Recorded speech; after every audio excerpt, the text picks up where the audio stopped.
Hola mis amigos, bienvenidos a una semana más del Poder de la Enseñanza. Muchas gracias por acompañarnos. Soy Omar. Omar Pérez es mi nombre. En esta oportunidad les voy a acompañar a poder tener una clase. Muchas gracias, como cada semana nos acompañan. Es un placer para mí estar con ustedes a través de las escrituras y poder disfrutar de ellas y conocer y aprender un poco más. El objetivo no solamente es brindar información, sino poderles brindar algunas alternativas para que puedan enseñar lo aprendido, ese conocimiento a los demás, que no descienda su conocimiento, su aprendizaje, sino que obviamente puedan seguir teniendo los deseos de poder aprender las metas que se pusieron al comienzo de año, de terminar el libro de Mormón, de estudiar las escrituras este año sí lo voy a hacer, ojalá que lo estés haciendo. Y si estás teniendo una recaída por ahí, por el trabajo, por las dificultades de los horarios, de los hijos, del esposo, de la esposa, de lo que fuese, o los llamamientos también que hay, te invito a que vuelvas, que puedas renovar esa meta que te pusiste al comienzo del año y puedas seguir aprendiendo de las escrituras. La idea es obviamente que todos podamos venir a Cristo. Ese es el objetivo de una clase. Y el objetivo de que puedas disfrutar, o como dijo el presidente Kimball, que puedas sumergirte en las escrituras de tal manera que te pueda ayudar en tu vida. Como se sabe, este año estamos estudiando lo que es el libro de Mormón, otro testamento de Jesucristo, y nos corresponde ya a la primera semana prácticamente, o la última semana de mayo, que es la primera semana de junio, del 27 de mayo al 2 de junio.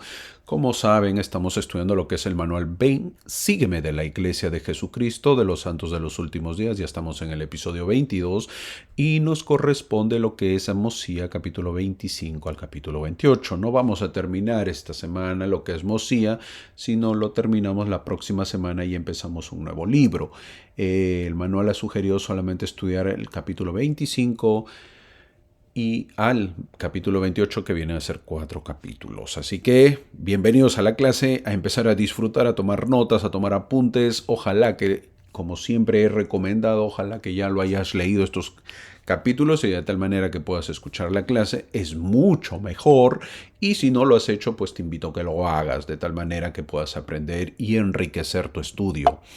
El título de la clase del día de hoy es Se llamaban el pueblo de Dios. Esto es una imagen, lo que ustedes ven de la película que hizo la iglesia acerca del libro de Mormón. Se llamaban el pueblo de Dios, basado en Mosía capítulo 25 al el versículo 24, donde dice: y se llamaban el pueblo de Dios, y el Señor derramó su espíritu sobre ellos, y fueron bendecidos, y prosperaron en la tierra. Fin del versículo.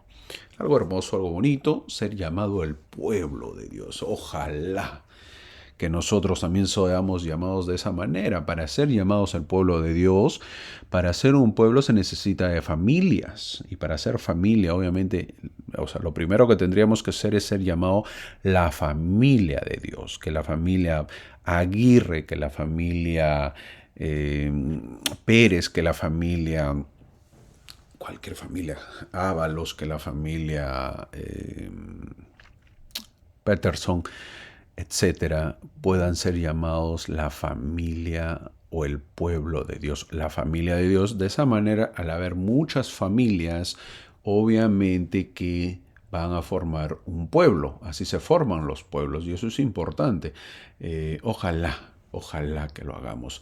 Una vez más, agradezco a todos los que se suscriben a cada semana a la clase. Gracias por ello, gracias por acompañarnos, gracias por comentar, gracias por seguirnos de diversos lugares de Uruguay, siempre la parte sur de Sudamérica, o la parte sur de América, que viene a ser Uruguay. Gracias por acompañarnos. También nos siguen desde España o Italia. Muchas gracias por ello y porque se aprende las escrituras. Las personas también nos siguen de México, que hay un gran público, y así como de Ecuador y también de Estados Unidos, la parte latina. Muchas gracias, de verdad que gracias por acompañarnos, de Nueva York, de alguna gente de Texas también, donde yo resido, que ya lo he comentado. A veces comento algo de la vida o de mi vida para que conozcan. Y también la gente de Florida que nos acompaña. Muchas gracias. Vamos a empezar la clase o seguir con la clase, pero como ya saben, estamos estudiando en cada clase Algunos textos cogemos lo que es la Liaona, que viene a ser la conferencia general que se ha realizado este año, en el año 2024, en el mes de abril de la Iglesia de Jesucristo. Y por lo tanto estamos estudiando todavía lo que son los mensajes. Estábamos estudiando en ese orden, obviamente. Hemos empezado en algunas clases voy a coger un mensaje o dos mensajes. ¿Por qué? Porque no puedo tomarme más tiempo también por la clase. Y obviamente estábamos lo que es en el día sábado, que es sábado en la mañana. Y tal como ven en la imagen, pues vamos a ver lo que es el mensaje o el discurso del elder Henry B. o B. Eyring, o Eyring en inglés, ¿verdad? El elder Eyring, que es el apóstol que en este momento viene a ser o funge de consejero de la primera presidencia. Este es el último mensaje, él dio el sábado en la mañana. Es el segundo consejero de la primera presidencia, del presidente Nelson, ¿verdad? De la primera presidencia, del quórum de la primera presidencia, así se dice, el quórum de la primera presidencia. La primera presidencia lo forma el primer quórum.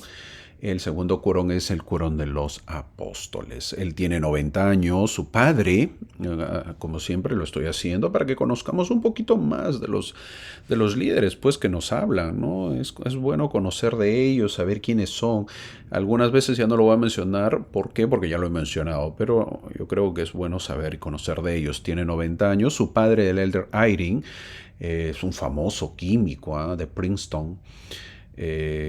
Ha servido él en la Fuerza Aérea de Estados Unidos, el elder Eyring. Es de la Universidad de Utah, no es de BYU. Él estudió física, es un físico. Así es, pues así. El que estudia física se le dice que es un físico, por lo tanto es un científico.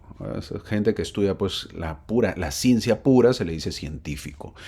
Luego él tiene una maestría y un doctorado en Harvard, una de las universidades más famosas del mundo en administración de empresas. O sea, es un capo, pues, ¿no? Es un erudito lo que es administración de empresas, administrar, sabe lo que es administrar, ha llevado una maestría y un doctorado. Doctorado es el más alto grado que puede haber dentro de los estudios, por lo tanto nadie lo manda a él. Pues ya, el ser doctor en administración, ¿quién le va a mandar? Nadie.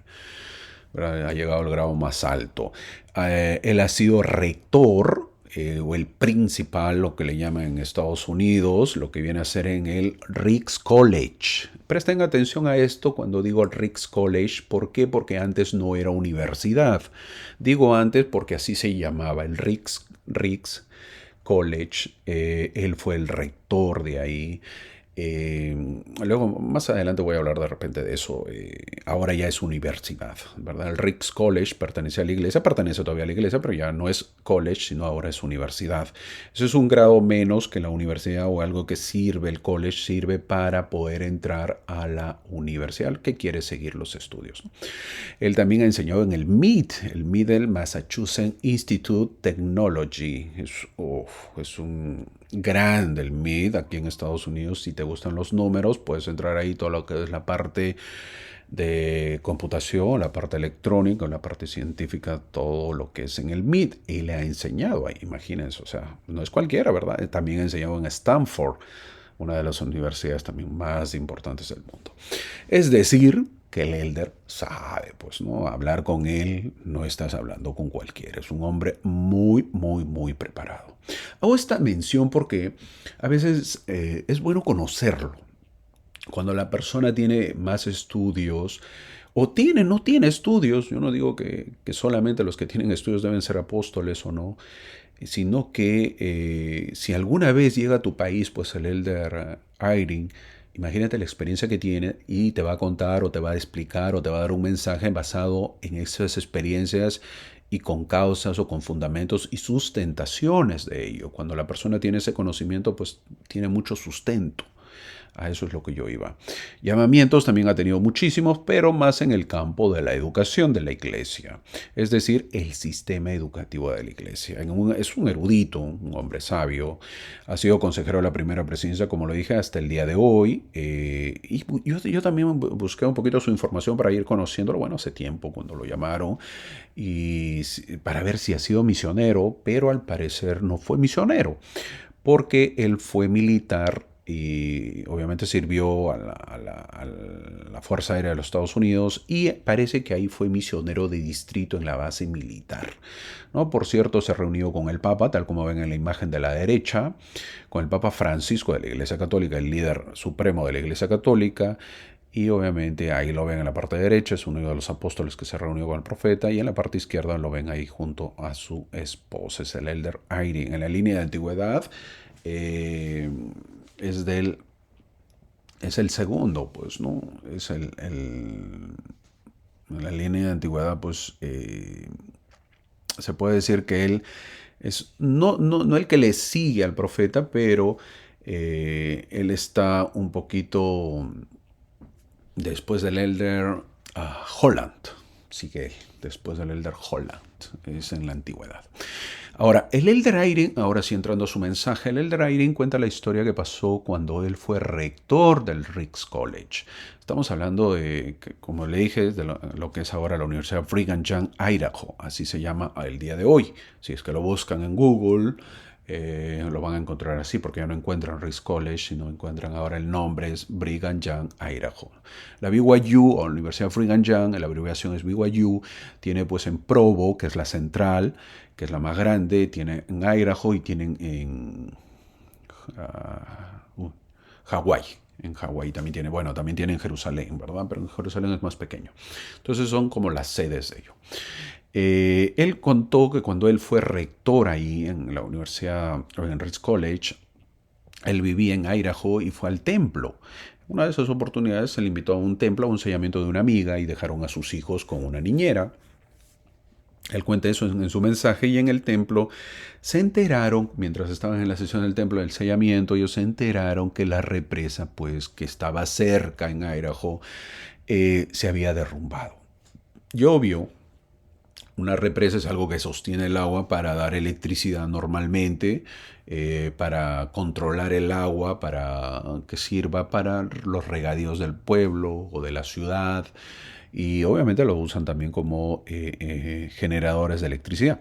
Pero en este caso esa represa se había derrumbado y pues el agua estaba inundando todas las casas. Esto ocurrió en el año 76, 1976, así que si desean saber esta parte de la historia, pues tienen que buscarlo. Eso cuenta él. Obvio, ante esta situación, nadie puede pues dormir con la preocupación, ¿verdad? El agua viene, ustedes están viendo las noticias también de lo ocurrido en Brasil, y obviamente cuando llueve pues es terrible, ¿no? O sea, se inunda, hay inundaciones. Sin embargo, ellos se quedan en un hotel porque las calles se cerraron y él ya pues llega la hora de descansar, se va a dormir. Sin embargo, la esposa no puede dormir y le preguntó a su esposo cómo podía dormir ante tal situación. Oye, mira el agua, la represa, nuestros hijos están lejos, no estamos juntos a ellos, son pequeños. ¿Cómo duermes tú? No se puede dormir ante tal preocupación, le dice la esposa. Y el Elder Eyring le dijo que era por los convenios que habían hecho en el templo. Él menciona al presidente Monson, que les dijo que cuando vamos al templo, la paz es lo que obtendremos. Muchísima gente asiste por eso. Entonces, ¿por qué? Por encontrar paz, paz del mundo, paz de los problemas que uno tiene. Ese es el objetivo también de ir al templo, encontrar paz, tranquilidad, paz de la parte laboral, que a veces uno tiene dificultades en trabajo, no se consigue, o tenemos dificultades en los trabajos, cambios, etcétera. Lo que ocurre, paz de la parte familiar, problemas con la pareja, problemas con los hijos, problemas con los vecinos o con los llamamientos que uno tiene, uno va al templo para encontrar eso. Muchas veces, eso no lo dice el Elder Eyring, lo digo yo, pero él habla acerca de esa paz. Muchas veces no hay una solución por si acaso. Hermano, yo tengo problemas con mis hijos, he ido 3, 4, 5, 6 veces y mis hijos siguen igual, o mi esposo, o mi esposa, o mis familiares, o mi trabajo, lo que sea, no cambia. Pues eso no es la garantía del cambio, de lo que va a ocurrir, sino lo que vas a encontrar ahí para enfrentar el problema. Es decir, la paz que tú vas a encontrar, la sabiduría que va a suceder, todo el caos de repente, pero tú vas a tener esa paz y esa tranquilidad. ¿Ok? Esa paz, esa tranquilidad que da el espíritu a través de los convenios que uno realiza en el templo. No quiere decir que cuando yo vaya al templo se van a solucionar los problemas, según lo que yo creo correcto. No es así. Eso no es así. Eso tenemos que tenerlo claro, ¿verdad? Uno va porque quiere encontrar esa solución, sin embargo no ocurre. Pero lo que sí encontramos, y a veces no le damos importancia, es la paz. Eso es lo que dijo el Elder Writing, ¿verdad? Los convenios te traen paz y es por eso que él, pues obviamente, pudo dormir a pesar del caos que ocurría. El Elder Irene también recordó la primera vez que fue al templo de Salt Lake y que lo primero que vio parece que él lo había visto antes, pero una voz le dijo que no era verdad, sino que eso lo había visto antes de venir a la tierra. Pues ahí da a entender que los espíritus de la vida terrenal han estado en lugares bellos y hermosos, quizás al lado del Señor. Qué bueno, ¿no? Qué interesante, qué importante es conocer eso, que hemos estado al lado del Señor en lugares bellos y hermosos, que es la vida preterrenal. Algunos todavía recuerdan esos bellos lugares. Cuando venimos a la tierra a veces vemos lugares hermosos y bellos, y el Elder Irene pasó esta experiencia en el templo. Y obviamente pues escuchó esa voz que le dijo, esto lo viviste pero en la vida preterrenal, aquí no. Ese sentimiento lo podemos tener, lo podemos tener muchos cuando asistimos al templo. Cuando asistimos al templo, obviamente con el espíritu que uno tenga, pues también, ¿no? Con el deseo que uno tiene, con la humildad que uno va y con la paz que uno desea encontrar.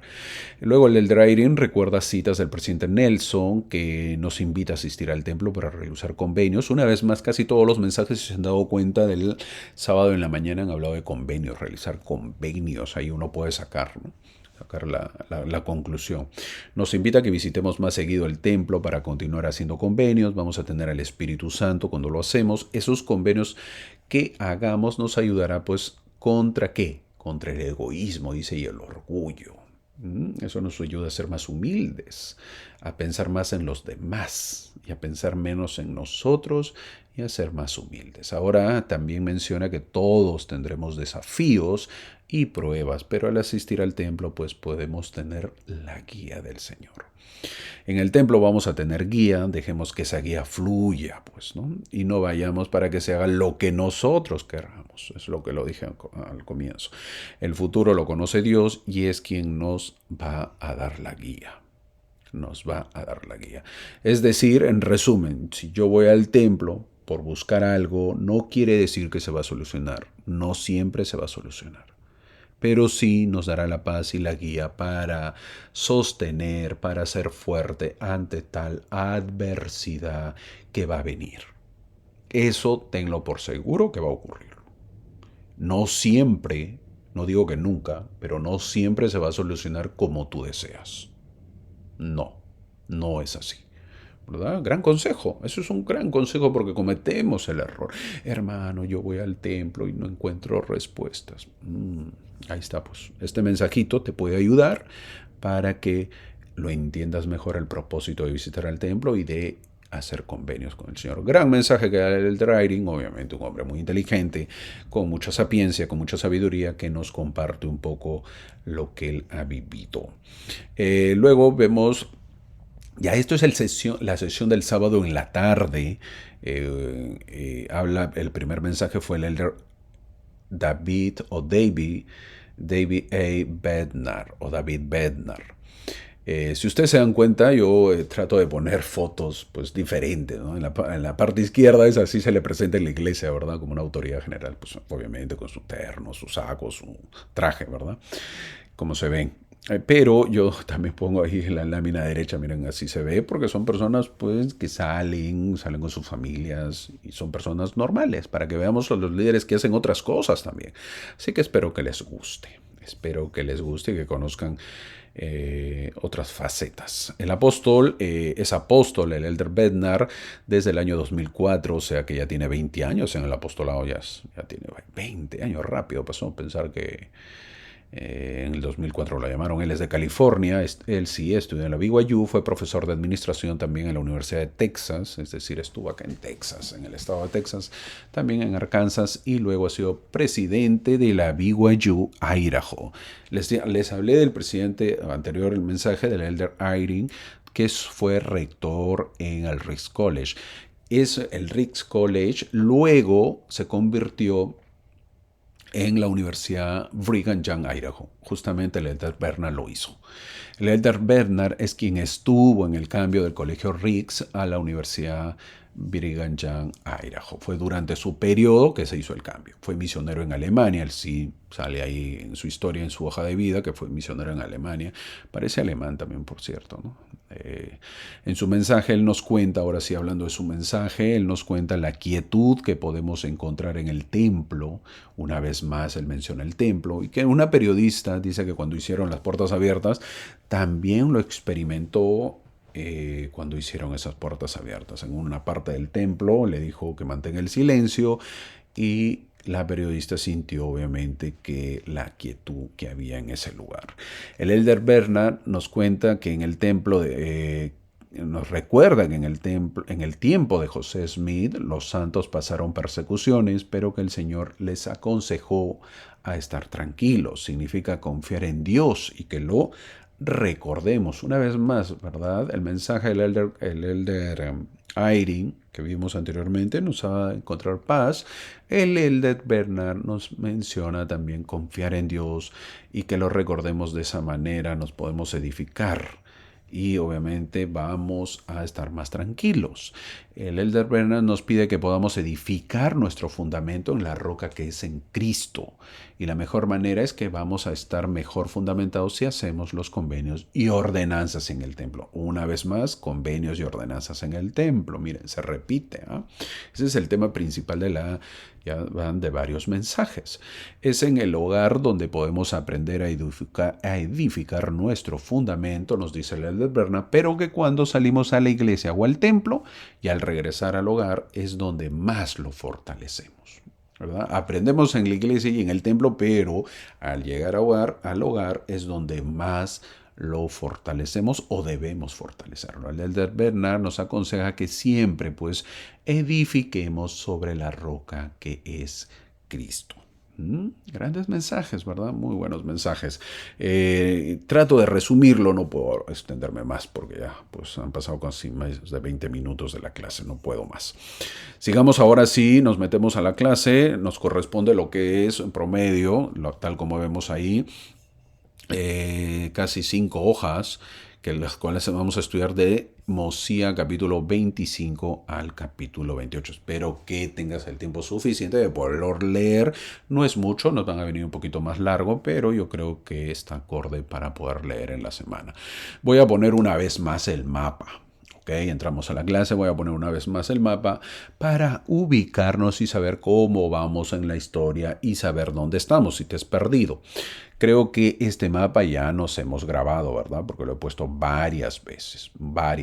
Y la idea es que te tengas en mente y sepas más o menos cómo es o cómo ha sido. Hasta ahora en el libro Mormón, los pueblos no lamanitas nunca han estado juntos en un solo grupo. Al principio los nefitas y los mulequitas estaban separados, y así como los nefitas se unieron al pueblo de Zarahemla en los días del abuelo de Mosía. Senif llevó a su grupo a la tierra de Lei Nefi. ¿Verdad? Lo que vimos, la historia de las dos últimas generaciones ha tenido nefitas viviendo en al menos 2, si no 3 comunidades diferentes. Ahora la gente finalmente ya llegaron a Zarahemla. La gente ahora, todos están reunidos. Esto comienza la era en la que Zarahemla se convierte en la capital de todos ya. Todos los nefitas, todos los mulequitas, cuando todos se convierten obviamente en un solo pueblo. Es decir, para ubicarnos, todos se encuentran en Sara-Emla. Han llegado Limi junto con Amón después de haber sido esclavos, y también ha llegado Alma después de haber sido esclavo. Todos están juntos ¿con quién? Con el rey Mosía. ¿Dónde? En Sara-Emla. O sea que a partir de ahora vamos a ver lo que es Sara-Emla. Ya no existe Ley Nefi, ya no existe Elán, ya no existe nada. Ahora vamos a estudiar porque todos se han reunido y todos están juntos. La reciente llegada pues del pueblo de Limi, ¿se acuerdan? Llegó el pueblo de Limi desde Ley Nefi, así como también la llegada de Alma y sus hermanos casi al mismo tiempo parece que llegaron. Fueron causas de gran regocijo entre los nefitas en Sara-Emla. Este capítulo relata un tiempo de unidad en Sara-Emla. Mosías reunió a todo el pueblo. Eso es lo que hizo el rey Mosías, lo reúne a todos. Vengan para acá, nos vamos a reunir, vamos a ver y vamos a conversar y nos vamos a conocer un poco más. Eso es lo que hace el rey Mosías. Y obviamente el rey Mosía reunió a todo el pueblo. Ahora era el rey de 4 grupos diferentes, que son los mulequitas, uno, segundo los nefitas, tercero el pueblo de Zenif y cuarto el pueblo de Alma. Todos ahí juntos reunidos. El rey Mosía utilizó los diversos registros que había, planchas históricas, para enseñar lecciones valiosas a su grupo, a su pueblo, a su ciudad, a su país, cada vez mayor, pues esto, ya crecieron, ¿verdad? A saber, por la bondad de Dios y su poder, por el cual todos debían dar gracias. Pues, ¿no? Llegaron inmigrantes de diferentes lugares al país y había que poner normas, enseñarles, hey, mira, estamos así, así es el país, así que bienvenidos, pero hay normas, hay reglas y hay leyes. Seguro que ya te olvidaste quiénes eran los mulequitas, porque he hablado de los mulequitas, ya te olvidaste, ¿verdad? Así se llamaban los mulequitas. ¿Por qué? Porque su líder era ¿quién? Mulek. ¿Y quién era Mulek, hermano? ¿Y quién es Mulek? Ya me olvidé. Bueno, te lo voy a recordar. Entonces, recordación breve nada más. Uno de los hijos del rey Sedequías, Mulek. ¿Y quién es eso, hermano? Eran los que salieron también de Jerusalén. Son un grupo de gente y llegaron a las Américas. Yo les dije que está registrado en las escrituras que salió Leí y su familia. Ellos parten y ellos son la familia principal que sale. Pero al mismo tiempo que Israel estaba siendo asediada e iba a ser destruida, y quien reinaba fue Sedequías, su hijo, uno de sus hijos que se llamaba Mulek, sale con un grupo de personas y obviamente también salen a las Américas y se les conoce como los mulequitas. Ellos habían fundado la ciudad de Sara-Emla. Cuando ellos llegan a América no se juntan con la familia del Nefi o de Leí, sino ellos obviamente no se sabe en qué parte, pero ellos arriban a las Américas en otro sitio y ellos hacen una ciudad. Obviamente, ¿cuál es la ciudad? La ciudad de Sara-Emla. Ahora sí un poco, ya lo vas recordando, ¿verdad? A esa ciudad que ellos habían hecho, esa ciudad llega a ¿quién? Mosía. Mosía el abuelo, el primer Mosía. O el abuelo pues de los nefitas, ¿verdad? Él llega con los nefitas y es rey, ¿verdad? Él llega y obviamente que los molequitas lo reciben. ¿Por qué? Porque se enteran que son un poco familia lejana, judía. Y obviamente que lo reciben y lo adoptan porque son buenos, entonces lo nombran rey a Mosía. Y luego es rey, y luego ¿quién es el rey? Bueno, su hijo Benjamín, y luego su hijo Mosía II, ¿verdad? O el nieto. Ese es el que estamos leyendo el libro y que ya lo estamos terminando, pues de Mosía, el rey Mosía. Por cierto, no olvides que los mulequitas son del linaje de Judá, ¿ok? De la tribu de Judá. ¿Y por qué? Porque los reyes de Jerusalén eran de la tribu de Judá. Hermanito, ya me perdí otra vez. Bueno, tendrías que ver los videos anteriores para que también yo lo he explicado ahí y les dije que tomen notas. Si no, solamente créeme, pues ahora créeme. Y poco a poco volverás a recordar y saber por qué siempre lo voy a mencionar. ¿Okay? Ahora cree nada más que los mulequitas eran de la tribu de Judá, por lo tanto a las Américas llega la tribu de Judá, llega la tribu de Efraín y llega la tribu de Manasés. 3 tribus llega. Ok, es bueno saberlo, lo menciono y sería bueno que si no te acuerdas, pues anotemos. Eh, Ahora, ¿quién escribe estos capítulos, hermano? Es bueno saberlo. Nada menos que el que está resumiendo sigue siendo el profeta Mormón. Por lo tanto, se escribe que en tercera persona. Y Mormón menciona que los nefitas y los mulequitas combinados no sumaban la mitad del número de lamanitas en la tierra. O sea, es poquito lo que eran. Era un grupo pequeño. Esto es significativo. Lo menciono yo porque es significativo porque una generación después sobreviene una gran era de violencia y peleas y conflicto. Entonces, en estas grandes batallas, los nefitas pues son ampliamente superados en número. El señor y el gran general Moroni, más adelante veremos, serán su única salvación, porque solo por los números están condenados a la derrota. En el versículo 3 lo mencionan que eran pocos, pues eran muy pocos, no eran ni la mitad. Ahora, voy a tratar de ver si se entiende esto. ¿Ok? Por eso vamos a poner ahí a los nefitas y los lamanitas. ¿Verdad? Dos grupos, ya pues juntos todos en Saraemla se llamaban los nefitas y obviamente el enemigo eran los lamanitas. Ellos no eran ni la mitad. Entonces son dos pueblos diferentes y separados, pero el profeta Mormón nos da un alcance. Ahí lo vamos a poner ahí dibujando. Los nefitas vamos a suponer que eran X y los lamanitas ¿cuánto eran? El doble, 2X. A ese X le pones cualquier número. Si los nefitas eran 10, los lamanitas ¿cuánto eran? 2 por 10, 20. Imagínate. Si los nefitas eran 1000, los lamanitas eran 2000. Si los nefitas eran 1.000.000, los lamanitas eran 2.000.000.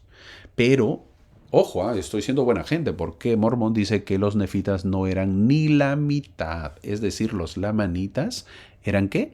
Mayoría. Mayoría. Terrible, ¿eh? Terrible. Es decir, si los lamanitas eran pues 10.000, los nefitas no llevan ni a 5.000. En una batalla de esa época, que era cuerpo a cuerpo, porque así se peleaba en esa época, no tener gente era vital, era grave. Tener la gente era pues, lo más importante, sino cómo los enfrentas. No queda más que con la ayuda de Dios sí se puede lograr y se puede hacer. No hay otra manera. No, pues no hay otra manera. Ahora es diferente. En esta época no importa si tenemos bastante gente, sí importa también, pero no importa porque todo es la parte tecnológica, pues, ¿no? Se mandan drones, se mandan, etcétera. Se mandan misiles, no es necesario que estén ahí, ¿verdad? Los tiempos han cambiado. El rey Mosía les lee los anales, cuando están todos reunidos, les lee los anales para que el pueblo esté enterado y sepa de sus antepasados y de todo lo que ha pasado. Mormón también menciona a los hijos de Amulón. ¿Quién es Amulón? Hermano, ¿y quién es Amulón? Era un sacerdote del rey Noé que había escapado con sacerdotes y habían secuestrado a las hijas de los lamanitas, ¿se acuerdan? Pero que luego se unieron a los lamanitas y ellos fueron muy duros con el pueblo de Alma. Bueno, los hijos de estos sacerdotes que huyeron adoptaron el nombre de Nefi. No, pues estaban avergonzados de esos padres sacerdotes malos. Bueno, no querían saber nada con sus padres. Ellos sentían vergüenza lo que habían hecho sus padres. Qué vida, ¿verdad? Qué vida se lleva que los hijos puedan avergonzarse de los padres. ¿Hasta qué punto uno puede llevar una vida de tal manera que el hijo se avergüence de su padre o de su madre? Si nos esforzamos por vivir el Evangelio, no garantiza que los hijos también puedan seguirnos, pero en algún momento lo podrán hacer por el buen ejemplo que se les dio. Entonces, esto es el preámbulo más o menos de la clase y vamos a seguir viendo. Vamos a terminar, el rey Mosía termina de hablar y empieza a hablar Alma, la parte espiritual. El pueblo de Elimi, que no se había bautizado y tenía fe, decide hacerlo. El versículo 18 dice que se bautizaron. Una vez todos bautizados, se establecen iglesias pues en todo Saraemla, porque había llegado Alma, la parte espiritual fuerte, el hombre que había sido transformado después de haber sido sacerdote de Noé. El hombre sale de ahí y obviamente empieza a predicar el evangelio. Entonces él llega y establece iglesias en todo Saraemla y todos enseñaban lo mismo. Ahora, esto es importante saber, el versículo 22 dice que 7 iglesias en todo Saraem la establecen y enseñaban lo mismo. Una de las características más notables de la Iglesia de Jesucristo de los Santos de los Últimos Días es la uniformidad mundial. Si vas a una reunión sacramental, en cualquier parte del mundo donde tú vayas, aunque te sientes en un piso de tierra, pues que la iglesia esté recién organizándose, o en una sala con no más de un puñado de miembros y nadie habla inglés, aún así el sabor del espíritu es simplemente el mismo. Es más, las clases son las mismas. Tú sabes que tal domingo están enseñando Ven, sígueme, que toca, lo que toca ahí.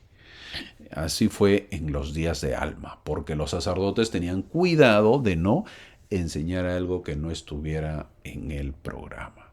¿Y cómo se llamaban? El versículo 24 lo dice, se llamaban el pueblo de Dios. Pero no solamente eso, es el título de la clase. El Señor los bendice con su espíritu, tienen su aprobación y prosperan en la tierra. Eso es lo que desea para su pueblo. Eso es lo que hacen los misioneros en la actualidad.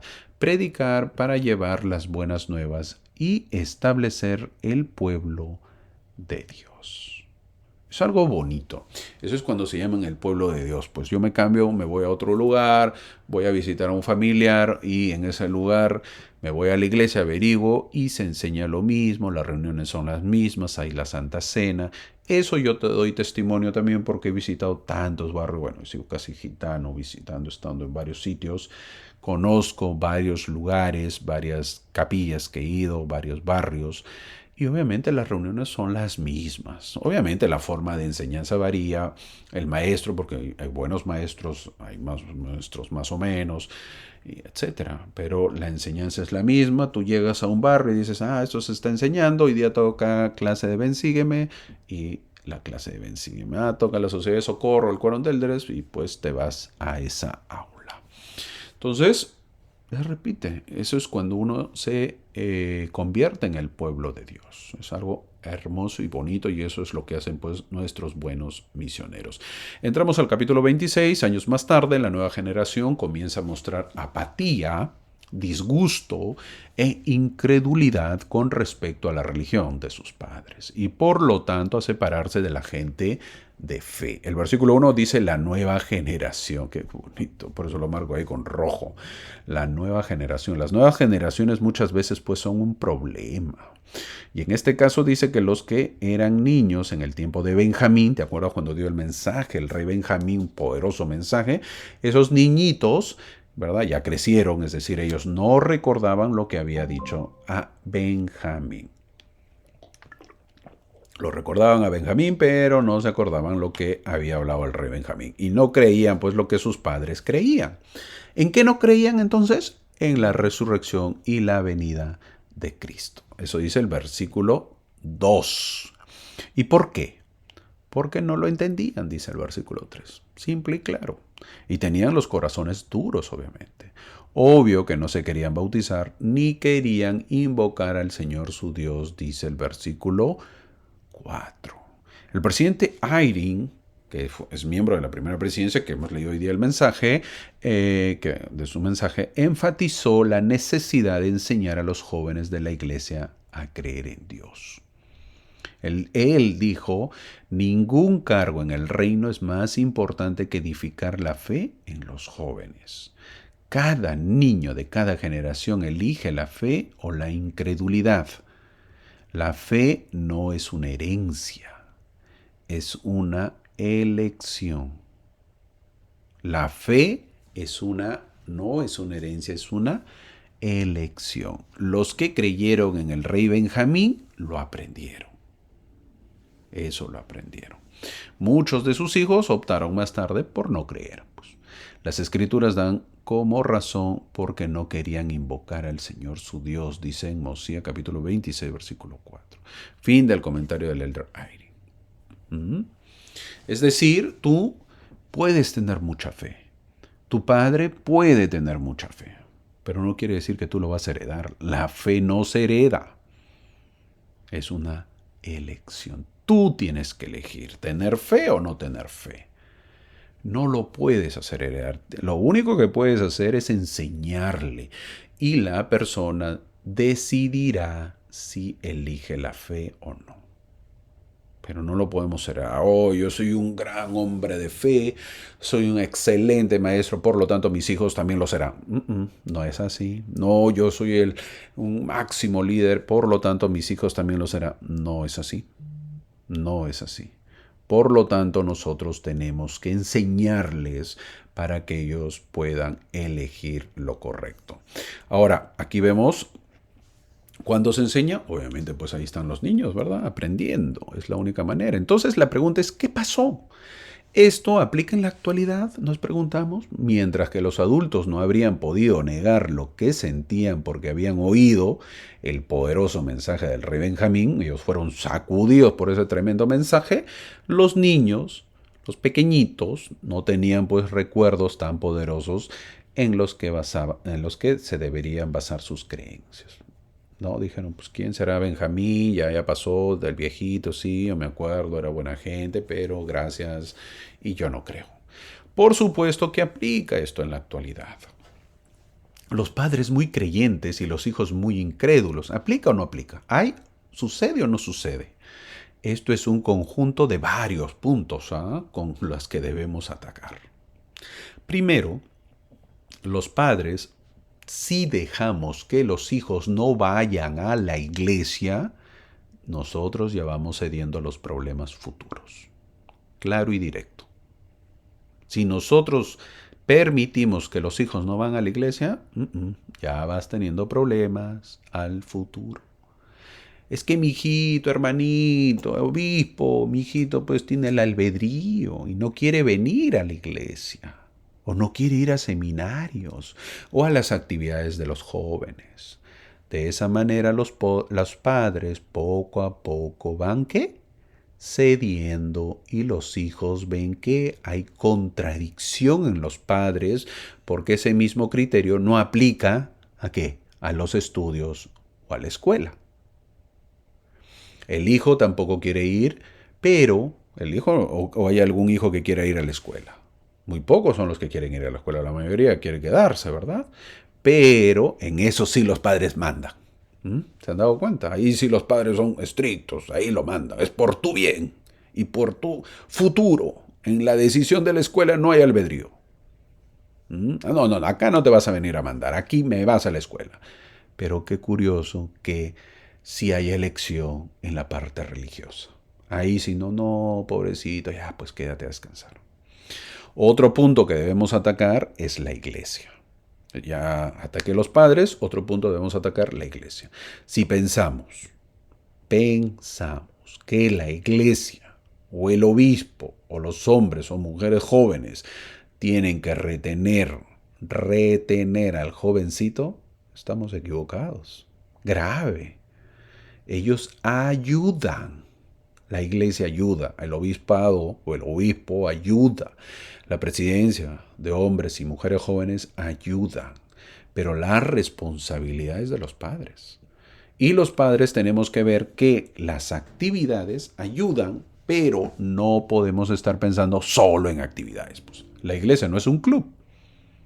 Si queremos que los jóvenes tengan actividades, entonces pongámosle en un club, no la iglesia.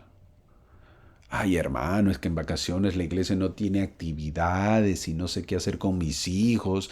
Debería pensar más la iglesia. La iglesia tiene que centrarse en la parte espiritual del joven y no debe vacilar en eso. Cuando le pregunto yo, por ejemplo, a mi hija de sus clases de seminario, ¿cómo le fue? ¿Qué creen que me dice? Me dice que son aburridísimas. Quizás lo sea. Yo no digo que no lo sea. Quizás lo sea. Pero igual tiene que ir. Tampoco vamos a pedir que los pobres maestros entretengan pues a los jóvenes, ¿no? Ay, pobrecito, estás aburrido, entonces yo tengo que ponerme a bailar, a contarte historias, chistes para que tú no estés aburrido. Tampoco es así. Esto me hace acordar a un líder que siempre, les comento, me hace acordar a un líder que siempre paraba pues exhortando a los jóvenes que se vayan a la misión. Ni bien veía a un joven que tenía pues 18 años, le preguntaba si ya había mandado sus papeles a la misión. ¿Y que cuándo se iría a la misión? Le decía. Siempre lo hacía, con donde iba, así lo decía. Este líder tenía un hijo pequeñito, pues era, ¿no? Era pequeño, y él, pues, al ser líder, encontraba a los jóvenes ya en edad de misión y los paraba ahí arrinconando, ¿no? Que vayan a la misión. Y decía él mismo, decía que llegado el momento, sería a la misión, pues, su hijo, ¿no? Porque él había sido misionero y ya su hijo él lo ponía a veces de ejemplo, ¿no? Mi hijo también irá a la misión, decía. El tiempo pasó y dejó el liderismo este hermano, porque todo el tiempo, eso hay que entenderlo también, el varón o las hermanas, que los llamamientos son temporales, y su hijo creció y ya está en edad de misión, edad misional, y todavía no se va a la misión, su hijo. Un hermano le dijo, ¿y cuándo su hijo se va a la misión? Le dijo, ¿verdad? ¿Y cuándo, hermanito? En eso está, le dijo este líder, ex líder, ¿no? El hermano le dijo, es bonito exhortar a los demás, pero nuestra familia es primero. Así que dejemos que los padres guíen a sus hijos, no los descuidemos. La prioridad es en la enseñanza son los padres y luego la iglesia. No viceversa, no confundamos. Creo que eso faltó en esta época de que obviamente pues pasaba el pueblo de Zarahemla con los hijos que empiezan por ahí a desviarse. Los problemas empiezan en Zarahemla, a pesar de que en el versículo 5 dicen que eran pocos, pero dicen que hay disensiones. ¿Qué significa? ¿Qué significa disensiones? Ahí aparece contiendas, oposición, peleas. ¿Y cómo engañaban a la gente estos nuevos jóvenes, esta nueva generación? El versículo 6 dice que sus palabras lisonjeras, los enemigos de la iglesia usan la adulación para engañar a los mismos elegidos. La adulación es predicar lo que agrada pues a la mente carnal. Aunque Mormón no nos da ejemplos específicos de lo que dijeron, pero sí lo menciona. Alma, que era el líder espiritual y que recientemente se había unido a los santos en Zarahemla, no estaba familiarizado con todas las condiciones que se podía encontrar entre ellos, y se alarmó ante la repentina revelación de la maldad que allí abundaba y se deprimió por sus terribles presentimientos, ¿no? Le chocó esto a Alma. Él, sin embargo, no se desanimó, aunque un gran número de testigos hicieron declaraciones obviamente solemnes en contra de esta nueva generación, de su existencia. El versículo 10 dice que Alma se turbó, se sorprendió, se aturdió, en otras palabras. Pobre Alma, ¿no? Digo, hemos llegado acá y me viene esta generación de rebeldes, ¿no? Ahora, ¿de qué delitos son culpables los disidentes, llamémoslo así? ¿Y son realmente crímenes o pecados? Mormón no lo dice. El versículo 11 dice, han sido sorprendidos en diversas iniquidades, dice el versículo 11. Siempre tenemos que nosotros saber diferenciar cuáles son los delitos y cuáles son pecados. Alma los lleva ante el rey Mosía. Existían dos líderes, la parte espiritual que era Alma y la parte temporal que era el rey Mosía. Pero el rey lo regresa a Alma. Alma sabía que podía predicar, pero ¿podía castigar? Alma no sabía eso. ¿Qué medidas se deberían tomar contra estos rebeldes que literalmente estaban destrozando la iglesia? Es por eso que decidió llevar el problema al rey. Pero el rey lo regresa. Pues no, eso le corresponde a Alma. Eso no me corresponde a mí. Ahora, hay una distinción entre lo que es pecado y lo que es crimen. Un pecado es una violación de una ley de Dios, mientras que un delito es una violación de una ley pública. Un acto puede ser muchas veces ambas cosas, pero muchas veces no lo es. Muchos creen que Mosía no hizo bien, pero el rey no podía involucrar al gobierno en los asuntos de la iglesia, en la parte espiritual, pues. Después de que el rey Mosía, como rey y profeta, le dio a Alma la autoridad para establecer iglesias en todo el país, él se quedó a cargo de los asuntos del gobierno y Alma de la parte espiritual. Mosía se encargaría de los que violan las leyes del país. Ante esta incertidumbre, Alma recurre al Señor, pues ya no le queda alternativa, entonces va al Señor. Una buena elección, ¿eh? Mejor hubiera hecho viceversa, primero voy al Señor y de esa manera ya me ahorro enemistarme o enojarme con el rey. Aunque tardía, pues bueno, fue esa reacción, pero por lo menos fue. Él estaba aprendiendo a dirigir la iglesia, Alma. El versículo 14 nos lo dice. Después de haber derramado toda su alma ante Dios, vino a él la voz del Señor. Lo mismo nos puede pasar a nosotros si necesitamos y realmente queremos revelación. Derramamos toda nuestra alma a Dios. Eso es algo importante, debemos anotarlo, que es la forma correcta de poder encontrar respuestas. Entonces, obviamente que la voz del Señor puede llegar también a nosotros. El Señor responde la oración de Alma y le dice que los incrédulos tendrán su recompensa final, pero hasta entonces los juzgará solo por los crímenes que cometieron.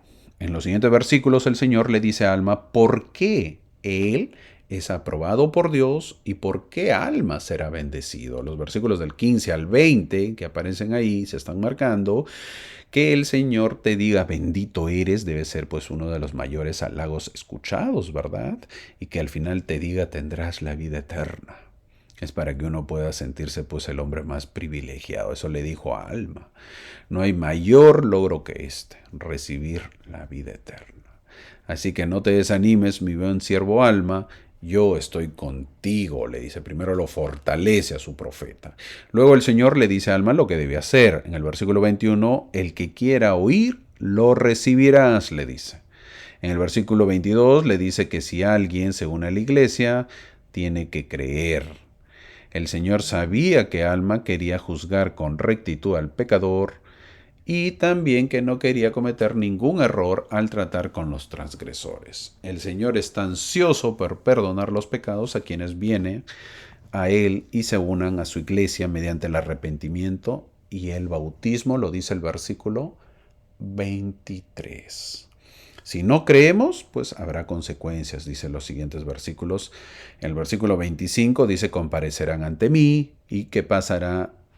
Irán al fuego eterno, dice el versículo 27. Terrible, ¿eh? Versículo 27 dice, irán pues al fuego eterno. Yo les doy opciones. ¿No quieren? Ya saben lo que les espera. Mira, Alma, si alguien no te quiere escuchar mi voz, no lo admitas en la iglesia, le dice en el versículo 28. Esto aplica hasta el día de hoy, por si acaso. Alguien que no quiere, pues así es simple.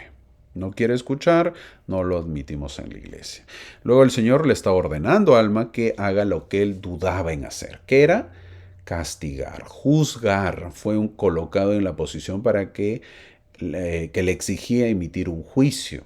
El Señor lo está animando a cumplir con su deber en el versículo 29. Esta es una posición difícil, ¿verdad? Para un líder del sacerdocio, pero no puede darse pues el lujo de eludir su responsabilidad. Quizás te estás sobando las manos porque serás juez, pero no es así. Los versículos 29 y 30 le dice que tiene que tener amor, porque conocerás el perdón. Vas a perdonar a quien confiesa sus pecados. Y no solo eso, y no solo una vez, sino las veces que sea. No se trata de de ser un juez cruel, sino de ser un juez de amor. Eso es lo que se desea, ser un juez de amor. Pero si hay alguien que no desea arrepentirse, dice el versículo 22, no será contado entre mi pueblo. En el versículo 32. Bueno, pues no quiere, no quiere. Esta es la respuesta por la cual Alma buscó al Señor. Se preguntó qué hacer entonces con los acusados de transgresión y el Señor le ordenó que los juzgara según su actitud. Si están arrepentidos y humildes, deben ser perdonados y permanecer en la iglesia. Si eran orgullosos, impenitentes y rebeldes en su actitud, deberían ser excomulgados, es decir, sacados de la iglesia. El consejo dado a Alma todavía es aplicable hasta el día de hoy. En el versículo 36 nos dice que al parecer hubieron muchos que no quisieron y sus nombres fueron borrados en la iglesia. ¿Qué pasó cuando empezó a juzgar? Bueno, vino la paz, dice el versículo 37, empezó a poner orden. El juzgar es eso, poner orden. ¿Para qué? Para que haya paz. Cuando no hay juzgamientos, hay mucho desorden, mucho caos. Al haber caos, no hay paz. Ahora sí, entramos al capítulo 27, nos falta 2 capítulos, el 27 y 28. Supuestamente empieza a haber la paz, pero no. Los incrédulos empiezan a molestar al pueblo. O sea, empiezan a fastidiarlos, a molestarlos, a cargarlos. Eso, obviamente, nuevamente en la ciudad de Sarajevo se manifiesta la verdad de que la creencia puede tolerar la presencia de la incredulidad. Así pues es el creyente, ¿no? Soporta al incrédulo. No es viceversa, el incrédulo no soporta al creyente. Y la verdad, la presencia del error, pero esto no sucede al revés, ¿no? Entonces viene a la mente el artículo de fe. ¿Cuál es el artículo de fe? El versículo, el artículo de fe número 11. Reclamamos el derecho de adorar a Dios Todopoderoso conforme a los dictados de nuestra propia conciencia. Y concedemos a todos los hombres el mismo privilegio que adoren como, dónde o lo que deseen. Eso es lo que buscamos. Siempre se nos aconseja eso.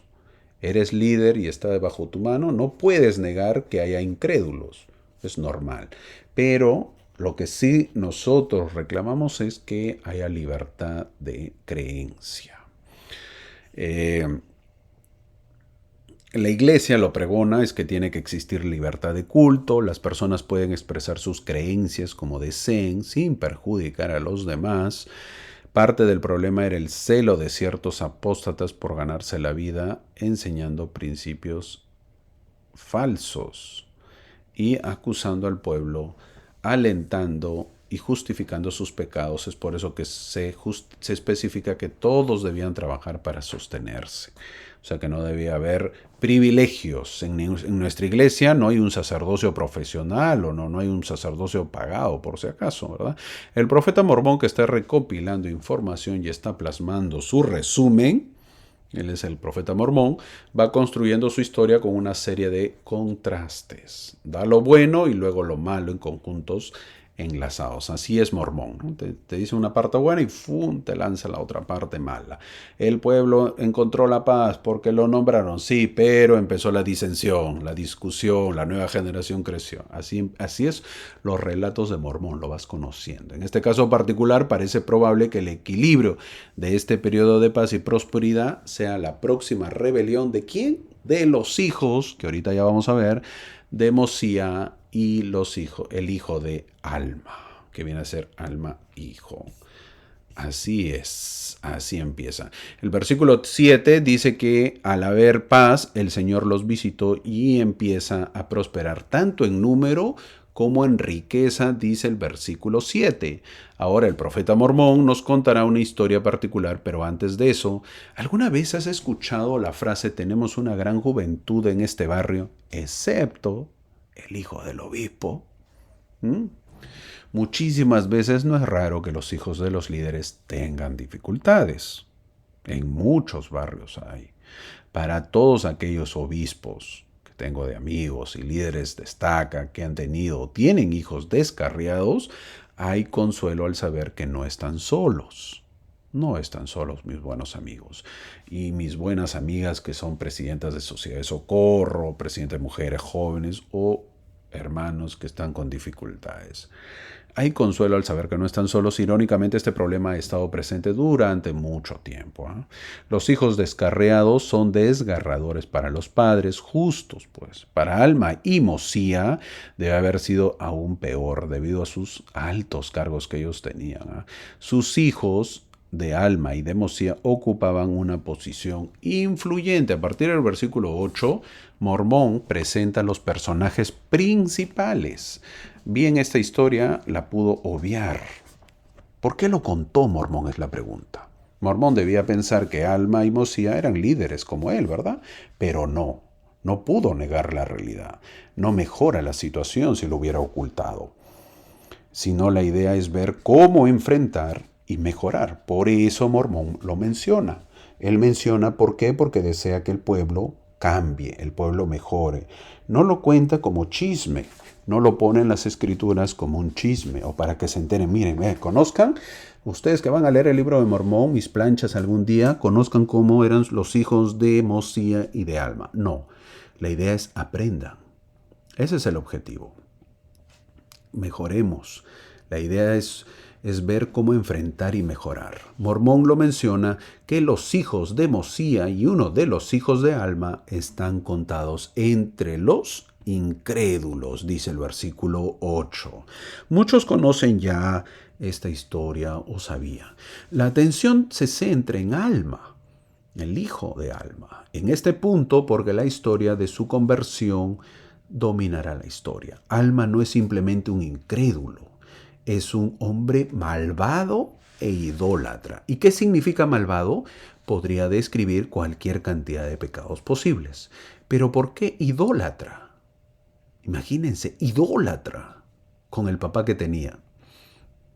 Claramente, no solo no cree en la religión nefita, sino que abraza una que ve a Dios de alguna manera diferente. Un fuerte indicador de una religión externa. Habiendo adoptado esa posición, anima activamente a otros a seguir su ejemplo. Encima con esas todavía. Alma era terrible. El conflicto que tienen los hijos de Mosía y Alma es religioso. No es político, es religioso. O sea, imagínense, más o menos para que tengamos una idea. A un líder, a un obispo, un presidente de estaca, una presidenta, lo que fuese, un líder de la iglesia, que sus hijos o su hijo pertenezca ya a la religión católica, obviamente, y sea un fiel creyente, y encima pues salga en la procesión. ¿Te imaginas? Obispo, presidente, mira, su hijo está ahí en la procesión. Sería terrible, ¿verdad? Esto es lo que pasaba, pues por eso dice aquí que era idólatra. Ahora, estos muchachos, llamémoslo así, la nueva generación, no persiguen el reino de Zarahemla, sino a quién persiguen, a la iglesia. Parecen estar muy dispuestos a participar en el aumento de la riqueza. Si fuesen otro tipo de hijos, deberían estar más preocupados por la herencia del poder. No, ellos no. Sabiendo que Mosía y Alman ya son mayores, alguien tiene que heredar el poder. Los hijos, al parecer, no están preocupados por eso, sino en la iglesia. ¿Y por qué? Porque la parte espiritual no les gustaba. Al parecer les molestaba la religión, es decir, no les gustaban los principios, y eso pasa muchas veces, en nuestros tiempos también. A muchos no les gusta ir a los domingos a la iglesia, pagar el diezmo, no les gusta la ley de castidad, no les gusta la palabra de sabiduría. Es como si estuviesen recortando su libertad. No se menciona que no les gusta a los hijos de Mosía, no se dice, y a los hijos de Alma o al hijo de Alma, pero atacan la iglesia. ¿Qué ocurre entonces? Empieza a haber mucha discusión en la iglesia, mucha contención en la iglesia. El versículo 11 nos dice que mientras están en ese trabajo malvado, se les aparece el ángel del Señor, dice el versículo 11. Uno que ha leído la Biblia, en especial el Nuevo Testamento y ahora el libro de Mormón, sabe que en la Biblia, en el Nuevo Testamento, habla de quién. Algo parecido a esta historia de Saulo de Tarso. Y en el libro de Mormón habla de Alma. O sea, que se le aparece un ángel a alguien que estaba en contra de la iglesia. ¿Quién fue? A Saulo de Tarso, a Pablo. Y en el libro de Mormón se le aparece a quién? A Alma y a los hijos de Mosía. Algo parecido a esta historia, ¿verdad? Ambos recibieron la visita de un ángel. Ambos eran perseguidores de la fe y ambos son reprendidos por el ángel. Muchos quieren esa visita, muchos han pedido visita, ¿no? La de un ángel, yo quisiera que me visite un ángel. Déjame decirte una vez más que si el ángel te llega a visitar, no solamente es para que te deleites con la visita, sino para un trabajo mayor. Entonces aprendemos que el testimonio del Espíritu Santo es más poderoso que la visita de un ángel. Por eso se nos invita siempre a estar receptivos para que podamos sentir el Espíritu en nuestros corazones, porque eso es más potente que la visita de un ángel. El presidente Brigham Young dijo, ora, miren lo que dijo, ora para que nunca veas un ángel. Él estaba hablando históricamente. Él dijo, casi todos los que vieron un ángel abandonaron la iglesia. Regresaron, pero tuvieron estos terribles problemas. Les dio egos, ¿no? Eso tu ego, pues, ¿no? Egos inflados, dice. Pensaron que eran alguien especial. Lo eran, pero no podían soportarlo. Sería muy peligroso si estuviéramos expuestos al otro mundo en cualquier grado. Solo las personas que son humildes pueden hacer eso. Nosotros no podemos hacer eso, dijo. Eso dijo el presidente Brigham Young. Ora, una vez más, para que nunca veas un ángel, sino aprende a creer, aprende a sentir el espíritu. Es muchísimo mejor, mi hermano. Las palabras de mente firme y fe fuerte son las únicas a las que puede acudir un ángel. De lo contrario puede haber problemas. Pues el ángel en el versículo 13 les dice que esta iglesia es del Señor. ¿Te imaginas el ángel diciendo eso? Y tú queriendo destruirla. Ay, ay, ay. Qué terrible, ¿verdad? Tú queriendo destruir la iglesia y se te aparece el ángel y dice, hey, esta iglesia es del Señor. ¿Qué quieres hacer? ¿Te imaginas? Y seguro que Alma pues estaba hinchando su pecho, ¿verdad? Por lo importante que se creía, ¿verdad? Porque me ha visitado un ángel. Pero en el versículo 14 le dice que ¿por qué lo visitaba? ¿Por qué? Por eso que lo he marcado de rojo. Qué bonito versículo. A mí me gusta, por eso lo marqué de rojo. El Señor ha oído las oraciones ¿de quién? Del pueblo. No las tuyas, Alma. Del pueblo. O sea, el pueblo ora por ti. Y de tu Padre, que ha orado con mucha fe por ti. ¡Wow! Poderoso versículo. La gran fe de Alma, padre, es notable porque trajo un ángel del cielo para salvar a su hijo descarriado. Alma era como cualquier otro padre. Se lamentó por la aparente maldad pues, de su hijo, ¿verdad? Terrible. Con sus grandes oraciones de fe, Alma da ejemplo a todos los padres. El bienestar y la justicia de nuestros hijos deben ser un tema frecuente de oración ferviente. Mi querido padre, mi querido amigo, mi querida amiga, tú que oras por tus hijos, no dejes de hacerlo.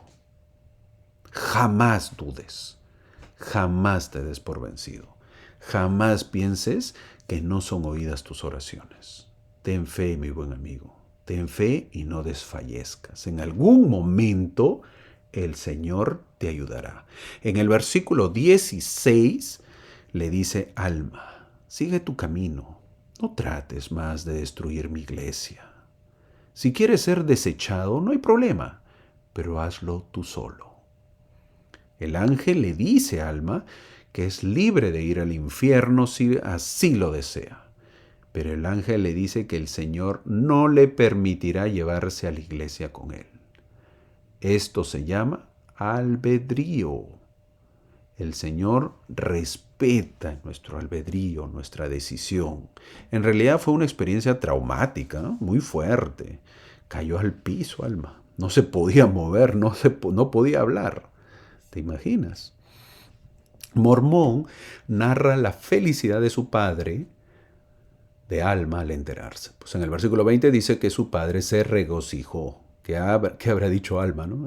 Por fin, qué bueno que mis oraciones fueron oídas. Por fin el ángel lo visitó. Yo le dije, pero no me escuchó. Bueno, pues, ¿eso quería? Ahí está. Mientras te imaginas a la mamá de Alma, ¿te imaginas? Aunque no es mencionada, solamente hay que imaginarse. ¿Qué habrá dicho? Ay, pobre mijito, ¿qué le pasó? ¿Dónde está ese ángel? ¿Ah? ¿Dónde está? Mira lo que le hizo a mi bebé. Bueno, pues así son las madres, ¿verdad? Así son. Pues bueno, estoy suponiendo nada más. El papá Alma no se contentó con esta experiencia, porque pide que toda la gente se reúna para que lo vea. A pesar que su hijo tiene que enseñar al pueblo. Así dice el versículo 21. No fue de un momento, no fue algo espontáneo, algo de minutos o quizás horas. No, el versículo 23 nos dice que el ayuno y la oración siempre intervienen en la salvación de almas. Lo hicieron por 2 días. Fue un ayuno especial para que estos jóvenes que andaban por mal camino puedan volver al camino correcto. Durante todo ese tiempo le sirvió Alma para decir en el versículo 24, me he arrepentido de mis pecados. ¿Fue un simple arrepentimiento? El versículo 29 dice que su alma fue, ¿qué? ¿Qué fue? Atormentada. Alma sufrió terriblemente. Sin embargo, el Señor ha revelado que para aquellos que no se arrepientan, el sufrimiento será aún peor. Alma y los hijos de Mosías se conviertan, bueno, cambian su estado, su vida. Aunque escuchamos poco acerca de la conversión de los hijos de Mosías, no se menciona mucho, más se menciona de Alma. Parte de su proceso de conversión los impulsó a intentar deshacer el daño que habían causado. Por lo que viajan por la tierra, empiezan un nuevo cambio, publicando a todo el pueblo las cosas que habían oído y las cosas que habían visto. ¿Qué tal cambio, ah? Dice el versículo 32, los creyentes habrían aceptado su testimonio con los brazos abiertos, pero sus antiguos amigos de incredulidad ahora no los aceptaban. Pues no es fácil. Esto creó mucha tribulación, siendo grandemente perseguidos por los incrédulos, siendo heridos por muchos de ellos, ¿no? Los golpeaban, los insultaban, los maltrataban. Alma y los hijos de Mosía, sus compinches de travesuras, obviamente están demostrando dos de los componentes del arrepentimiento, frecuentemente citados. ¿Cuáles son? La restitución y la confesión, dice el versículo 35. Para ellos, su restitución y la confesión debían ser públicas. Para la iglesia, su oposición había sido una molestia pública y un gran obstáculo. Esto sigue el patrón general de confesión. Si se comete un pecado, eso tenemos que saberlo, si se comete un pecado contra toda la iglesia, escucha bien, debe confesarse ante toda la iglesia. Si es un pecado contra alguien o contra uno mismo, qué sé yo, un pecado personal, no se tiene por qué contar ante toda la iglesia. Eso siempre se ha aplicado así. Llegamos al capítulo 28, el último capítulo. La emoción del evangelio había llegado a sus vidas, pues estaban contentos, todos felices, estaban con una euforia espiritual fuertísima, así que fueron al rey y le dicen que tienen más personas y quieren ir a la tierra del Nefi, donde ahora gobernaban los lamanitas. ¿Y ahora? ¿Qué les pasó a estos muchachos? Se volvieron locos. ¿Cómo van a ir a los enemigos? ¿No saben que Alma vino de ahí escapando? ¿No saben que Senif y Amón también escaparon de ese lugar? ¿Ustedes están locos? Esa puede ser buenas preguntas a estos hijos delirantes que quieren ir a predicar el evangelio a los enemigos. ¿Cuál hubiera sido nuestra reacción? Es la pregunta. ¿Qué le hubiéramos dicho nosotros? Mejor hubiera seguido así, ¿verdad? ¿Cómo te vas a ir a los enemigos? Te van a matar. ¿A qué se debía entonces? ¿Qué había pasado con ellos? No se les prohíbe predicar entre su pueblo, pero ir a los enemigos, el versículo 3 nos dice, estaban deseosos de que la salvación fuese declarada a toda criatura porque no podían soportar que alma humana alguna pereciera. Solo con pensar que iban a sufrir se estremecían. Hasta ese punto habían llegado a su arrepentimiento. Cuando estemos verdaderamente convertidos, vamos a querer compartir el evangelio con los demás, como lo hicieron ellos. Ellos tenían caridad con los demás, caridad con el prójimo. Su amor se excedió por ellos, así como el amor por Cristo o el amor de Cristo. Cuando tienes ese tipo de amor, mi amigo, por el prójimo es cuando se cumple el plan que dijo Jesús: amarás a tu prójimo como a ti mismo. Es decir, te amo tanto que no quiere que padezcas. Te amo tanto que no quiero que te pierdas, que no quiero que no conozcas a Cristo. ¿Fue verdadero su amor? El versículo 5 dice que su padre no quiso, pero le suplicaron por muchos días. Es decir, era cierto su deseo de predicar el evangelio al enemigo. Eso es lo que dice.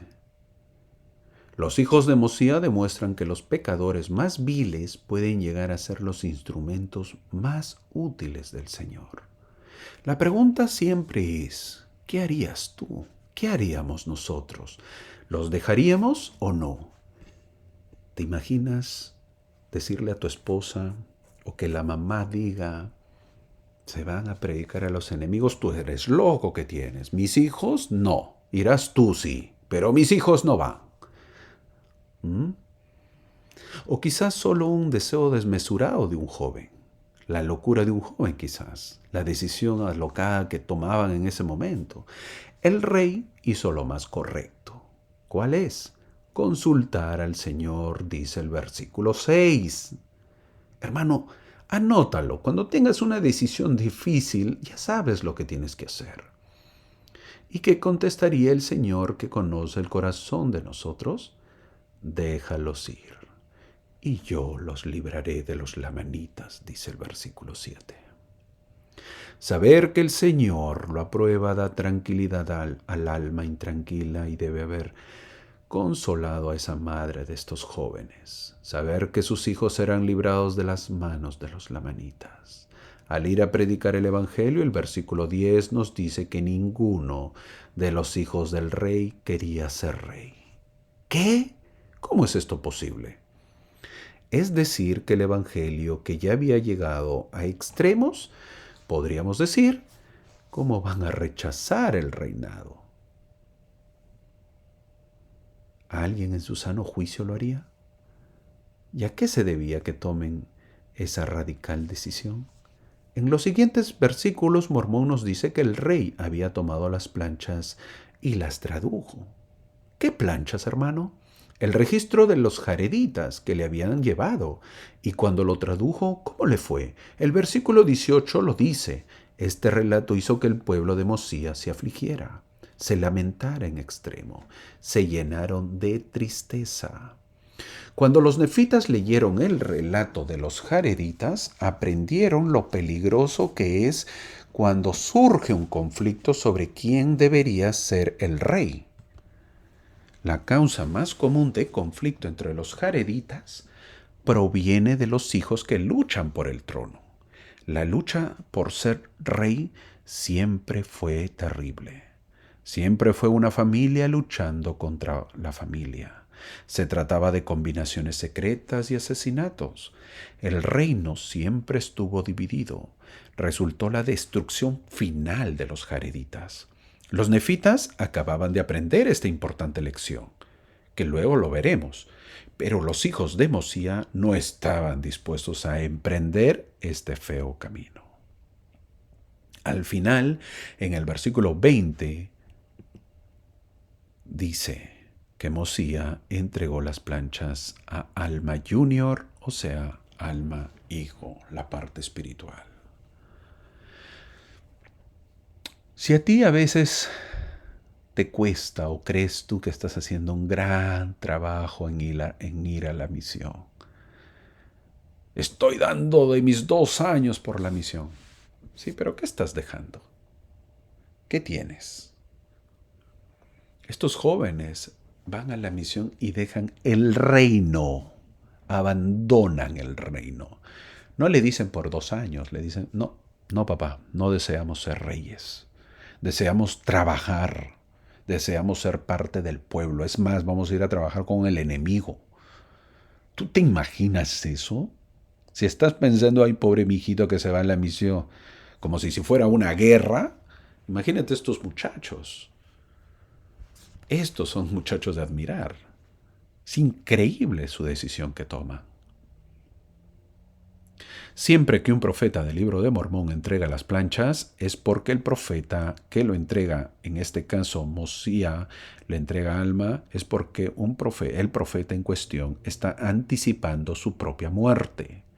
Se deben hacer todos los preparativos para establecer un sucesor sabio y colocar los registros sagrados en manos de un destinatario digno. Esto es lo que Mosía está haciendo en este capítulo. Se está preparando para su propia muerte, definiendo un sucesor y un protector de las planchas. Los candidatos más probables para ambos habrían sido sus hijos, pero no estaban interesados en el trono de Zarahemla. Es interesante que Mosía no confiera las planchas a ninguno de sus propios hijos.